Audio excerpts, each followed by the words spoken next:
Hi guys, welcome to Cherry explains. तो दीमत ना ऊपर से प्लेट उतारने की कोशिश कर रही होती है, तो उससे प्लेट उतरती नहीं है। तभी ना वहाँ पर जमाल आ जाता है और उसको देखता है कि मतलब दीमत ट्राई कर रही है प्लेट उतारने की, तो उससे उतर नहीं रही। और वो जल्दी से उसका मतलब प्लेट उतारने लगता है और उसका हाथ ना दीमत के हाथ से टच हो जाता है। तो दीमत ना ऐसे कॉन्टीन्यूसली मतलब जल्दी से उसकी तरफ ऐसे देखने लगती है और जमाल भी ना उसकी तरफ ऐसे देखता रहता है। और ये दोनों एक दूसरे की आंखों के में ना काफ़ी टाइम तक ऐसे ही देखते रहते हैं। फिर इसके बाद जमाल कहता है कोई बात नहीं, मैं उतार देता हूँ। तभी फिर वो कहती है ना थैंक यू सो मच। फिर हमें दिखाया जाता है कि अभी भी उन दोनों ने एक दूसरे के हाथ ना ऐसे पकड़ रखे होते हैं।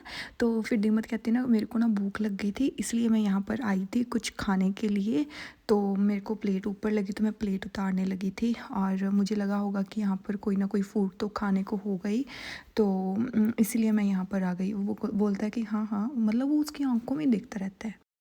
फिर ना जमाल उससे कहता है कि अगर फूड किचन में नहीं होगा तो कहाँ पर होगा, यहीं पर होगा ना। तो फिर वो बोलता है कि पक्का आंटी ने, बेनाज आंटी ने ना अच्छी अच्छी चीज़ें बनाई होंगी खाने को, तो अपनी मील ना तुम अच्छे से इंजॉय करना। और वो अभी भी उसकी आंखों में कॉन्टीन्यूसली देख रहा होता है। फिर वो जैसे वहाँ से जाने लगता है ना, तो दीमत उसका ऐसे हाथ पकड़ लेती है और उसको ना अपनी तरफ ऐसे खींच लेती है। तो जैसे वो उसका हाथ खींचती है ना, तो जमाल ना फिर उसकी तरफ ऐसे देखने लगता है कि क्या हुआ। तो फिर मतलब जो दीमत है वो फिर से उसकी आंखों में देखने लगती है। फिर वो बोलती है कि अगर तुम चाहो तो मैं तुम्हारे लिए भी कुछ बना सकती हूँ और फिर हम दोनों इकट्ठे बैठकर खा सकते हैं। तो फिर जमाल तो यही चाहता था, वो बोलता है कि हाँ हाँ श्योर श्योर, क्यों नहीं। इतना कहते ही ना मतलब दीमत भी खुश हो जाती है और जमाल भी खुश हो जाता है और ये कॉन्टीन्यूसली एक दूसरे की आंखों में देखते रहते हैं। फिर उसके बाद सीन शिफ्ट हो जाता है मिर्ज़ान की माँ पर और मिर्ज़ान पर। तो मिर्ज़ान ना अपनी ड्रेस दिखा रही होती है अपनी माँ को, हमें भी दिखा दे बहन, हम नहीं बताएंगे आतिश को। और उसकी माँ ना उसे बोलती है कि तुम बहुत ज़्यादा सुंदर लगोगी एकदम फेरी जैसी अपनी शादी पर। फिर ना आगे वो कहती है कि एटलीस्ट मेरी किसी गलती ने तो कुछ काम अच्छा किया। देखो यहाँ पर तुम्हें प्यार मिल गया सिर्फ मेरी वजह से, वो भी मेरी एक मिस्टेक की वजह से। फिर ना वो आगे बोलती है कि आतिश ना एक बहुत अच्छा इंसान है और मैं बहुत खुश हूँ कि तुमने आतिश को अपना हस्बैंड चुना। और बेटा मैं तुमसे सच में यहाँ पर ना माफ़ी मांगने के लिए आई हूँ। तो फिर मिर्ज़ान ऐसे हो जाती है, मिर्ज़ान बोलती है कि क्या हुआ माँ। वो बोलती है कि मुझे नहीं पता बेटा। और ना उसकी माँ रोने लग जाती है। वो बोलती है कि शायद ना मुझे ऐसे लग रहा है कि जैसे जैसे मैं बूढ़ी हो रही हूँ ना, मैं ज़्यादा इमोशनल होती जा रही हूँ। पर मैं यहाँ पर ना तुमसे सच में माफ़ी मांगने आई हूँ, क्योंकि मैं जब भी वो चीज़ें याद करती हूँ ना जो मैंने तुम्हारे साथ किया, तो वो मुझे ना मतलब ऐसे रोना आ जाता है। और मेरे को वो दिन भी याद है जब तुमने आतिश से हमारे कारण शादी की थी और मैं तुम्हारे लिए कितनी ज़्यादा सेल्फ़िश थी ना उस टाइम पर। और मैं तुमसे सच में इस चीज़ के लिए माफ़ी मांगना चाहती हूँ। मैं बहुत मतलब सैड फ़ील कर रही हूँ इस चीज़ के लिए। और मैं तुम्हारे साथ ये सब कैसे कर सकती हूँ, मुझे समझ नहीं आता। मैंने बहुत सारी गलतियाँ की हैं मिर्ज़ान, बहुत सारी। पर आज आज मैं सारी गलतियों का पश्चाताप करना चाहती हूँ और मैं तुमसे सच में माफ़ी मांगना चाहती हूँ। मैं यही चाहती हूँ कि प्लीज़ तुम मुझे माफ़ कर दो। फिर उसके बाद ना मिर्ज़ान बोलते कि ऐसा मत कहो माँ। और वो जल्दी से मिर्ज़ान को हग कर लेती है और वो मतलब उससे फिर से माफ़ी मांगने लगती है। तो वो फिर से बोलती है कि नहीं माँ, आपकी इसमें कोई गलती नहीं है, कोई बात नहीं, सब मिस्टेक्स करते हैं, सबकी गलतियाँ होती हैं, तो आप इतना मत कीजिए। मैंने आपको ऑलरेडी माफ़ कर दिया है, तो प्लीज़ अपने आप पर कोई भी मतलब ब्लेम मत लीजिए। फिर उसके बाद ना वो बोलती है कि मतलब मैं वो सब चीज़ें करूँगी जो चीज़ें मैंने मिस कर दी थी।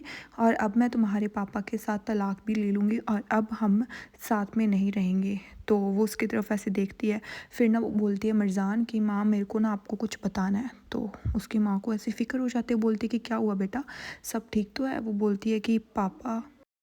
फिर ना उसकी माँ उसको पूछती है कि क्या हुआ पापा को। फिर वो बोलती है कि वो ना भाग गए। वो बोलती है कि क्या, वो भाग गई, कैसे, पर कैसे, ये कैसे हो सकता है। फिर ना वो उसको पूरी स्टोरी बताती है। फिर वो मतलब बोलती है कि आर यू श्योर मिर्ज़ान, ये तुम सच बोल रही हो। वो बोलती है कि हाँ, और वो आदि से बात कर रहे थे तभी मैंने सुना था और वो वहाँ से भाग गए हैं। फिर उसकी माँ ना बहुत ज़्यादा से फ़िक्र करने लग जाती है और बोलते हैं कि अब हम क्या करेंगे, मुझे जाने दो उसके पास और मुझे उसको कॉल करनी है। तो फिर ना मिर्ज़ान उसको रोकती कि मॉम रुक जाइए, मतलब इसका मतलब ये नहीं है कि आप उनसे बात कर सकती हैं, उनका फ़ोन उनके पास नहीं है, आप ऐसे कैसे बात करोगे उनसे, आपके पास उसका नंबर नहीं है। फिर ना वो बोलती है कि हाँ, मैं भूल गई थी। जब तुमने कहा ना कि उन्होंने फ़ोन किया तो मुझे ऐसे हो गया कि मुझे अभी उससे बात करनी चाहिए। पर तुम फ़िक्र मत करो इस चीज़ की। वो किसी न किसी तरीके से ना मुझे कॉल तो ज़रूर करेगा, आज नहीं तो कल। फिर मैं उसको बताती हूँ कि मैं क्या करती हूँ, क्या नहीं। यार मेरे को ना कभी-कभी नरमी ना बहुत अच्छी लगती है, मतलब बाकियों से असली और उसकी मॉम से तो काफ़ी अच्छी है ये। फिर उसके बाद वो बोलती है कि बेटा तुम डरो नहीं, कुछ नहीं होगा, हैदर कुछ नहीं करेगा, ठीक है?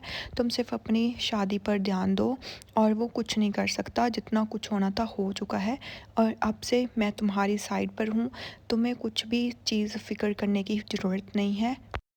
फिर उसके बाद ना वो बोलती है कि मैं मतलब तुम्हारे और मूरत के बीच में ऐसे कैसे बिहेव कर सकती थी, मैंने तुम्हें हमेशा दूर किया अपने आप से, पर प्लीज़ मुझे माफ़ कर दो, अब से ऐसा नहीं होगा। फिर उसके बाद हमें दिखाया जाता है आतिश और मरजान। आतिश के लिए ना वो पेस्ट्रीज़ वगैरह लेकर आती है और बोलती है कि ये मैं ना किचन से लेकर आई हूँ और ये फ्रेशली मेड है, तो ये खाकर देखो बहुत टेस्टी है। फिर उसके बाद ना वो अपने हाथों से उसको खिलाती है और वहीं जूठा खुद भी खा लेती है। तो आतिश बोलता है कि बहुत टेस्टी है और वो उसकी तरफ देखने लगता है और उसकी ना मतलब ऐसे तारीफ़ करने लगता है और पूछता है कि तुमने बनाया? वो बोलती है कि नहीं। फिर उसके बाद ना मरजान कॉन्टिन्यूसली उसे खाती रहती है। वो बोलती है कि मेरे को बहुत ज़्यादा भूख लगी थी, पर तुम यहाँ पर क्या कर रहे हो? फिर ना वो बोलता है कि ये मतलब जो मॉल का कंस्ट्रक्शन काम वाला चल रहा है ना, उसका मतलब देख रहा था मैं, कहाँ तक पहुँचा और कहाँ तक नहीं, तो वही चीज़ कर रहा था। वो बोलती है कि मतलब हाँ, मेरे को भी ऐसे लग रहा है कि हमें ना अपनी हमारी शादी की मतलब तैयारियों पर ध्यान देना चाहिए। वो बोलता है कि तुम्हारी माँ को पता है क्या हैदर के बारे में? तो वो बोलती है कि हाँ, मैंने अभी उनको बताया और वो भी बहुत ज़्यादा ऐसे टेंशन ले रही थी इस चीज़ की। फिर आतिश ना उसकी तरफ ऐसे देखने लगता है, तो फिर मरजान बोलती है कि मतलब माँ ने बोला है कि वो पापा से तलाक ले लेंगी और वो बिल्कुल भी उनके साथ नहीं रहेंगी और वो मुझे बोल रही थी कि मैं उनको माफ़ कर दूँ। तो आतिश फिर उसकी तरफ ऐसे देखता है और कुछ नहीं बोलता। फिर मरजान ऐसे अपसेट हो जाती है और वो ना रोने लगती है। तो वो बोलता है कि क्या हुआ, तुम रो क्यों रही हो? तो फिर वो बोलती है कि मतलब आज पहली बार मुझे मेरी माँ ने अपनी खुशी से गले लगाया है और पहली बार मुझे ऐसे फ़ील हुआ कि माँ का प्यार क्या होता है, आज मुझे पता चला। आज तक मुझे कभी भी उन्होंने इस तरीके से प्यार से गले नहीं लगाया, उनको सिर्फ़ पैसे से मतलब था, मेरे से नहीं। और इसीलिए आज मुझे ऐसे लग रहा है कि माँ का प्यार कितना ज़्यादा सुंदर होता है और कितना अच्छा होता है। फिर ना आतिश उसको पकड़ लेता और ना उसको हग कर लेता है और मरजाना फिर ऐसे रोती रहती है। फिर वो खड़ी होती है उसके पास में से और फिर से अपना ब्रेड खाने लग जाती है और वो खाती रहती है और ये सब देखकर ना आतिश भी ना हंसने लग जाता है कि ये सब क्या कर रही है। फिर उसके बाद ना आतिश उसे पूछता है कि मतलब ये तुम कैसे कर सकती हो? हाँ, मतलब रो भी सकती हो, साथ में खा भी सकती हो, मतलब क्या? वो बोलती है कि मेरे को बहुत ज़्यादा ऐसे टेंशन हो रही है ना, इसलिए मेरे को ज़्यादा भूख लग रही है। फिर उसके बाद ना वो बोलती है कि मैं अभी ऑर्गेनाइजेशन वालों से बात कर रही हूँ, उन्होंने उनसे मैंने चूज़ करवाने हैं फ्लावर्स वगैरह और बाकी की चीज़ें भी हमने हैंडल करनी है, तो मैं उनसे बात करने के जा रही हूँ। फिर उसके बाद वो जैसे ही जाती है ना, तो 2 पेस्ट्रीज़ फिर से उठा लेती है और तो आतिश कहता है कि तुम तो ये मेरे लिए लेकर आई थी ना, अब तुम क्यों खाने लेके जा रही हो इसे? तो वो उसकी तरफ ऐसे देखती है और बहुत ज़्यादा क्यूट लग रही होती है मरजान। फिर वो कुछ नहीं बोलती और वहाँ पर मतलब वहाँ से चली जाती है और आतिश पीछे बैठा स्माइल करता रहता है और यहीं पर ये पार्ट भी एंड हो जाता है।